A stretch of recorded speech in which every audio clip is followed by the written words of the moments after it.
大家好，歡迎翻到 channel。今日我哋就同大家拍呢個嚟到加拿大嘅1年更新。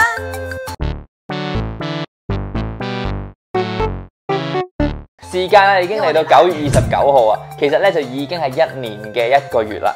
咁咧點解會遲1個月咧？最主要咧就係我哋呢4個月入邊咧做咗太多嘢啦，即係包括搬屋啦、買車啦同揾工噶。咁甚至唔係揾工，已經係返緊另一份工添㗎。首先喺度 recap 一下啦。雖然咧有睇開我哋觀眾咧都已經知道我哋搬屋買車嘅，咁我哋咧就由呢個搬屋開始講啦。咁我哋咧就由市中心嘅一間 condos 啦，就轉移咗去 Thorn Hill 咧嘅一個地方，就同人合租嘅。咁而家大家見到嘅呢一個位置咧，全層都係我哋嘅，就比以前係細少少，但係租金咧就平500蚊1個月，加上咧有車位，咁我哋就可以揸車去其他地方啦。上次退租嘅後續咧，結果咧係成功退到嘅，咁啊退咗24日租啦，咁所以咧基本上嚟講咧，我哋係冇乜蝕嘅。多謝業主肯退翻錢俾我哋啦。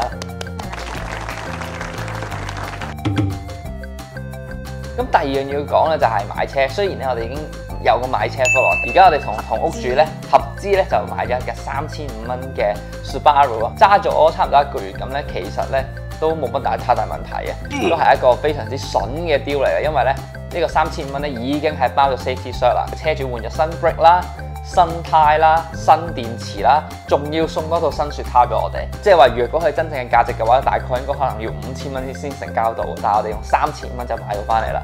咁所以咧係抵嘅。咁啊，雖然咧油耗上面咧呢架車有少少高，咁但係4驅驅動咧就冇辦法啦。工作方面點樣呢？咁啊，首先 recap 一下咧，咁我2個實習咧就已經完結咗噶啦。咁 part time 咧都將會完結，咁就會喺10月5號咧就會真正完結埋我嘅 IT part time 啦。喂，咁我喺8月份嘅時候咧，全個月都喺度揾緊工嘅。咁啊，每日咧大概 send 15份 CV 左右啦。大部分嘅情況之下咧，都係揾翻 logistics 嘅工嘅。點解咧？就係因為咧 IT 啊，每日可以申請嘅工咧，其實都係得2至3份。但係 logistics 嘅工咧，我可以申請嘅部分就多好多啦。咁始終我喺物流界咧已經有好多年嘅經驗啦。咁所以咧有好多 position 咧，我都係可以 apply 到嘅。咁最後咧，而家就9月9號咧就成功翻咗工噶啦。咁到而家咧就已經翻20日噶啦。咁大概上咧都會平安無事咁樣過到 probation 嘅。佢個工作地點係喺戶外，所以大家見到佢已經黑咗好多啦。係咩？我唔覺得自己有黑咗，其實。咁咧，其實我間公司就係做建築材料嘅，咁所以咧就唔係一個 indoor 嘅環境啦。咁所有佢嘅貨咧都係日曬雨淋嘅。咁當然咧就變成我哋都要日曬雨淋啦。咁個人工咧其實都係 OK 的，又唔算話好高。咁但係咧就高過老婆都幾10%咁樣。用老公做嘅係經理位。喺加拿大咧，經理位同埋散仔位咧，其實人工係差唔多。嗰陣時我揾工咧，其實係有2個 offer 俾我嘅。咁第一份咧叫做 Express 咧，其實只係做散仔做日常工作嘅啫。咁第2份咧就係做 Inventory Manager 嘅，即係我而家呢個 position。咁但係其實2份嘅人工咧係差唔多。咁如果但係你計埋工作內容咧，呢份咧其實要做嘅嘢係多好多。如果咧你翻散仔，但係攞咁高人工嘅話咧，其實你好可能咧跳唔到去下一份工。根本就冇公司可以 afford 得到你呢個人工，咁所以咧最尾我都選擇咗咧而家呢份工嘅。所以工作方面咧就係咁樣啦。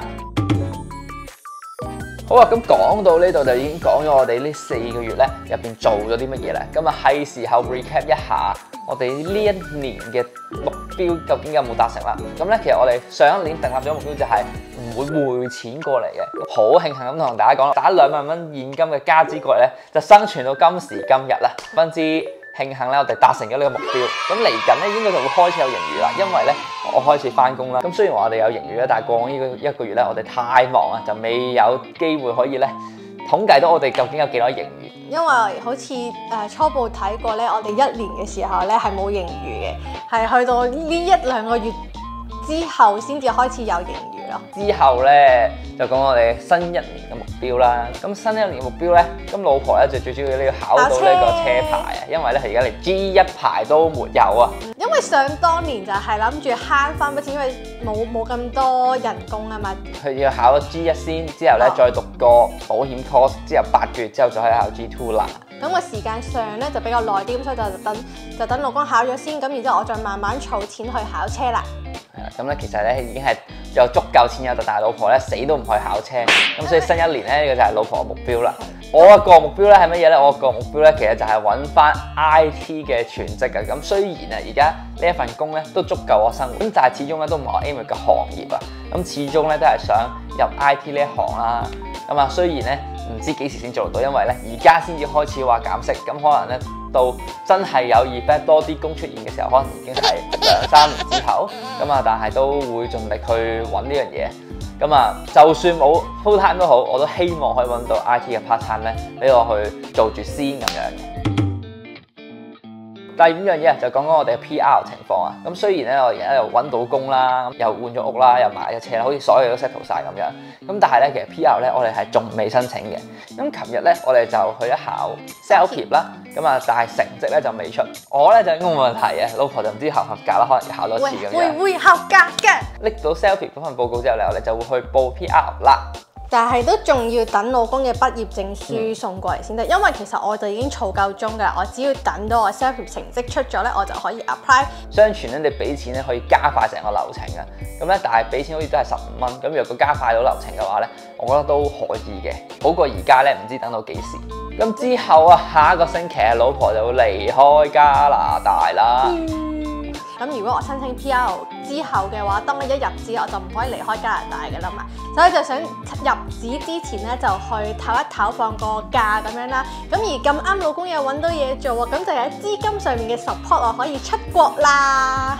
咁我當然唔係翻香港啦，咁我將會去邊度旅行呢？咁就留意遲啲嘅影片啦。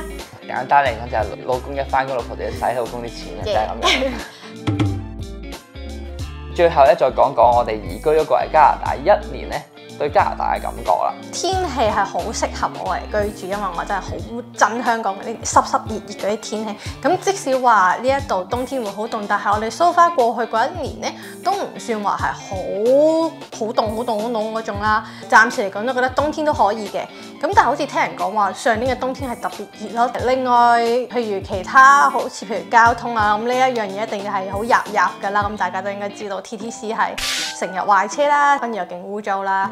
咁呢樣嘢都開始都接受咗㗎啦，冇辦法㗎啦，係咪先？消費上咁我哋又好少出街食嘢啦，咁自己煮飯，咁又唔算話好貴，冇乜嘢會令到我唔想繼續留喺度咯。咁我覺得咧呢度經濟環境咧有啲差嘅 ，OK。而家即係上網睇其他 YouTube 嘅片啦，都好多人話咧連外賣啊都送唔到啊。如果大家想睇外賣片，可以睇可以睇翻呢個加拿大何金銀啊。咁啊，基本上啊送外賣都好困難，咁揾工咧又更加困難啦。所以我咧係覺得自己未必揾到工嘅。咁 send 咗差唔多300-400份 CV 之後咧，先至有回音啊。即係300份入邊咧，你 send CV 得到嘅回應咧，其實得4份。咁所以啊，其實真係呢個時勢係十分之艱難。你揾到工之後咧，其實所有嘢咧就可以 support 到你嘅生活㗎啦。所以咧揾到工咧係最重要嘅。咁其他嘢就係日常生活啦。咁用英文日常生活咧，其實冇乜太大問題嘅。最主要咧係你冇乜機會可以出去食嘢。咁第一咧就係出去食嘢好貴啦。第二咧，若果係食本地 local 嘅嘢食咧，其實9成9咧都係快餐店。咁咧其實唔係咁好食嘅。咁啊睇翻我哋之前嘅 Popeyes 片咧，睇得出咧其實食完之後咧都唔係真係咁好食。Popeyes。咁可能自己整咧，仲會好食過出去食嘅。相比香港嚟講咧，你會少咗好嘢食。慶幸嘅就係我哋有廚神老公啦，咁佢可以煮到任何我 request 要食嘅嘢啦。嗰方面都唔會話冇好嘢食嘅，有老公俾咗個責任我做，所以我覺得食嘢呢方面唔係問題，唔係問題。老公覺得係一個問題，OK。咁啊，同埋咧呢度咧就真係生活比較悶一啲嘅，咁你需要自己揾啲嘢去做，咁所以咧其實你9成時間咧都會係喺即係屋企啊翻工咁樣。去呢個 supermarket 買啲嘢咧係唔會有好多新嘅產品。新嘅產品即係譬如咧你喺香港咧，你會得閒見到唔同味嘅薯片啦、唔同味嘅零食啦、各地嚟到嘅產品啦。呢度係冇嘅，係永遠都一成不變咧，嚟嚟去去都係嗰幾樣嘢。樂事薯片一紮，佢哋唔會推陳出新嘅，即係佢哋唔會有淘汰啊，唔會有新嘅口味嘅嘢啊。除咗個價錢有變之外咧，所有嘢都冇變過。換到係你去連瀏覽下啲嘢嘅動力都冇，即係基本上所有地方咧，你只要去過一次之後咧，你又唔會因為時間嘅轉變咧再去第二次。Even 係商場都係啦，即係商場好似其實同香港商場差唔多，個個商場嘅鋪頭都係嗰堆鋪頭咯。food court 又係嗰堆鋪頭，如果你肯俾錢嘅，其實你都可以去睇下戲啊，去機鋪玩下。呢度嘅嗰啲娛樂消費其實都幾貴下嘅。我哋兩個中意宅喺屋企睇電腦嘅人嚟講，其實又冇乜所謂嘅。咁如果你生活都係好似我哋咁簡單人嚟講咧，嚟加拿大唔好坐啊，因為可以自閉，大條道理可以唔出街，OK？係啊，就係咁樣，下集見，拜拜。